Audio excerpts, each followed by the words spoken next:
नमस्कार मेरे token subscribers, आप सब दुख तकलीफों से मुक्त एकदम बढ़िया जिंदगी जी होंगे। बॉलीवुड के अंदर अगर सबसे ज़्यादा पॉपुलर किसी जनर की फिल्मों की बात करोगे जिसके लिए ऑडियंस हमेशा से प्रिपेयर रहती है, उसको देखने में मज़ा आता है, तो 90s के ज़माने से ही रोमांटिक फिल्में और मासी फिल्में, इन दोनों लेवल की जो फिल्में थी, जो जनर की फिल्में थी, इनके लिए जो ऑडियंस थी वो एक अलग ही लेवल की थी। एंड जब भी अभी भी कोई बॉलीवुड की ऑडियंस के बीच मासी फिल्म निकल के आती है तो उसको एक अलग लेवल का रिस्पॉन्स मिलता है। एंड टू बी ऑनेस्ट में ये बॉलीवुड कर ही क्यों रहा हूँ, एमॉन्ग पूरे इंडिया के अंदर ये हाल है कि मासी फिल्मों के लिए एक अलग ही ऑडियंस बैठी है। इंडिया को वैसे भी मसालों का देश ही कहा जाता था। खैर, हमारा मेन कॉन्टेक्स्ट ये है कि अगर हम मासी फिल्मों की बात कर रहे हैं तो सलमान खान सर और अजय देवगन सर को कोई कैसे ही भूल सकता है। 90s के एरा में हो जाए या फिर 2000 का एरा हो जाए, उन्होंने ऐसी ऐसी फिल्में करी हैं, उनके लिए एक अलग ही फैन बेस बना हुआ है। एंड इन दोनों ही एक्टर्स के अगर हम सबसे पॉपुलर वाले कैरेक्टर्स की बात कर ले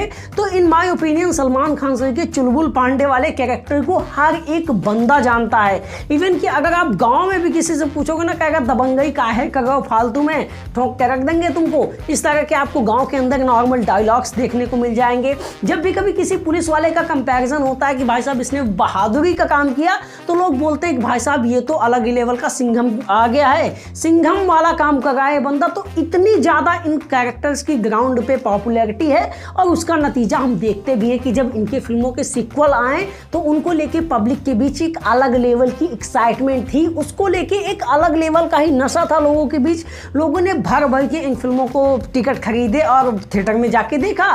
लेकिन फेट बहुत ही अलग चीज़ होती है, जहाँ पर दबंग डिजर्व करती थी कुछ बेस्ट डायरेक्टर्स जो उस फिल्म के पोटेंशियल को, उस कैरेक्टर को इस तरह से लेके आते कि वो एक अलग लेवल पे एट द टॉप पर होती। वहाँ पर उसे मिलते हैं हमारे जो है नचनिया वाले डायरेक्टर्स और सलमान खान सर के छोटे भाई। इस वजह से जो है उस कैरेक्टर की तो वैल्यू नहीं करती है, पर फिल्म के लिए जो फेस वैल्यू होती है थर्ड पार्ट में स्पेशली बहुत ज़्यादा कम हो जाती है। लोग उस स्टोरी से कुछ ज़्यादा ही उम्मीद कर रहे थे, लेकिन उतना उन्हें मिला नहीं। अब देखो, भले ही उस मूवी का थर्ड पार्ट इतना ज्यादा कन्विंसिंग ना रहा हो, लोगों को उससे और ज्यादा होप्स रही हो, बट उस मूवी के जो कैरेक्टर की वैल्यू है वो आज भी लोगों के बीच है। बस एक अच्छे डायरेक्टर की जरूरत है। और जब हम मासी फिल्मों के लिए एक अच्छे डायरेक्टर की बात कर रहे हैं तो रोहित शेट्टी सर का नाम सबसे पहले निकल के आता है। इवन बॉलीवुड के अंदर वो कॉमेडी के क्षेत्र में हो जाए या फिर मासी सीन्स के बीच हो जाए, भले ही कुछ लोगों को वो टीजर्स या फिर ट्रेलर या फिर उनका कॉन्टेक्स्ट जो है कम समझ में आता हो कि भाई साहब ये क्या बना रहे हैं, फालतूगिरी बना रहे हैं, बट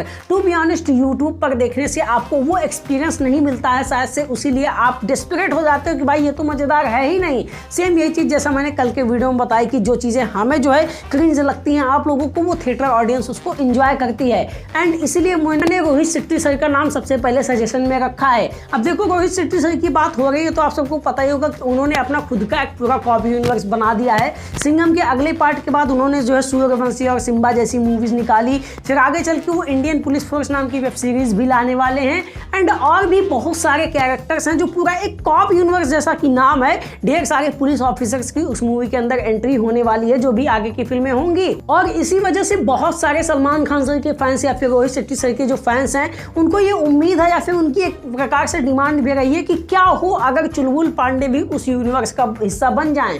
वैसे यह बात बहुत पहले भी उठ के आई थी कि सलमान खान सर जो है उस यूनिवर्स का हिस्सा बनने वाले हैं, लेकिन बाद में वो बात सी ही रह गई। इस समय रोहित शेट्टी सर जो है सर्कस मूवी का प्रमोशन कर रहे हैं और उस मूवी के प्रमोशन के लिए जब वो बिग बॉस में पहुंचे तो वहां पर जब उनसे वरुण शर्मा ने क्वेश्चन किया कि क्या चुलबुल पांडे आपके कॉप यूनिवर्स का हिस्सा होने वाले हैं, तो उन्होंने कहा 101%। अब इस पे सलमान खान सर का कोई प्रतिक्रिया अच्छे रूप से तो नहीं आई है, मे बी ये बस फन के लिए ही हो, बट अगर टू बी ऑनेस्ट ऐसा कुछ होता है तो वो एक सिनेमैटिक एक्सपीरियंस को, सिनेमा वाले लवर्स को, जो लोग थिएटर में पैसा लगा के पिक्चर देखने जाते हैं, उनके व्यूइंग एक्सपीरियंस के लिए वो one of the best picture साबित होगी एंड भर भर के पैसा भी कमा सकती है। अब ऐसा मैं इसलिए बोल रहा हूँ कि आपने रिसेंट टाइम में देखा कि जब भी कोई मल्टी स्टारर मूवी आती है तो उसके लिए एक अलग क्रेज बनता है। सूर्यवंशी को जब पिछले साल डाला गया तो 50% थिएटर्स बंद थे महाराष्ट्र के अंदर, फिर भी पिक्चर ने 200 करोड़ हिंदी नेट से और 300 करोड़ के आसपास जो है पूरे वर्ल्ड वाइड लेवल पे बिजनेस किया।